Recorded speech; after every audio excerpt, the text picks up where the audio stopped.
S Alam সাহেব এই ব্যাংকের থেকে ধরেন 1000 কোটি টাকা নিয়ে রাখে আল আরাফা ইসলামী ব্যাংকে। ইসলামী ব্যাংকের যারা পরিচালক ছিলেন কারো 2% শেয়ার ছিল না, আর বিদেশিদের যে বেশি শেয়ার ছিল সবসময় তারা এই বাঙালি, আমি যেসব সুনামধন্য ব্যক্তিদের নাম বলেছি তারা দুনিয়াতে অনেকেই নাই, মহান আল্লাহ তাদেরকে বেহেশত নসিব দান করুক, তাদের একমাত্র বিশ্বাস এবং আস্থা এবং কার্যকলাপের উপরে ডিপেন্ড হয়ে বিদেশিরা তাদের উপরে দায়িত্ব দিয়ে দিত যে তোমরা চালাও, আমাদেরকে মাঝে মাঝে বছরে একবার এজিএমে ডেকো।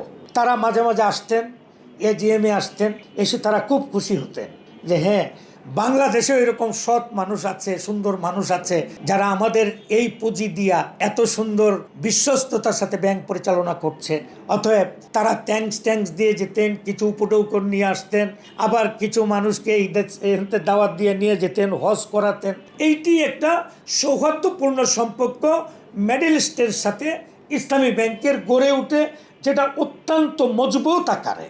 এইভাবে যখন ব্যাংকটি এগিয়ে যাচ্ছিল 2017 সালে এস আলম সাহেব এই ব্যাংকটিকে কেড়ে নেওয়ার জন্য বিভিন্ন কূট কৌশল দিয়ে ইসলামী ব্যাংকেরই 2-1 সহযোগী কুচক্রী এবং তার একটি টিম গঠন করে ইসলামী ব্যাংকটিকে লুটে নেওয়ার জন্য একটি প্রি প্ল্যান করে।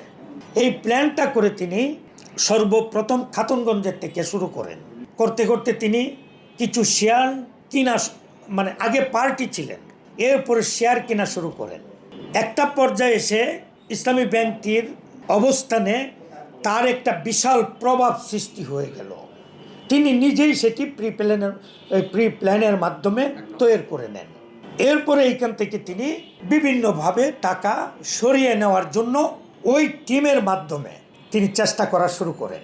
তখন এস আলম সাহেব এই ব্যাংকের থেকে ধরেন 1000 কোটি টাকা নিয়ে রাখে আল আরাফা ইসলামী ব্যাংকে, আবার আল আরাফা ইসলামী ব্যাংকের থেকে কিছু লোন স্যাংশন নিয়ে রাখে ইসলামী ব্যাংকে, আবার ইসলামী ব্যাংকের থেকে কিছু লোন স্যাংশন করে এইটা নিয়ে রাখে আপনার সোশ্যাল ইসলামী ব্যাংকে, আবার এইটার থেকে শুরু করেন নিয়ে রাখে জনতা ব্যাংকে, আবার জনতা ব্যাংকের থেকে শুরু করেন এটা নিয়ে রাখে ইউসুফিয়াল ব্যাংকে।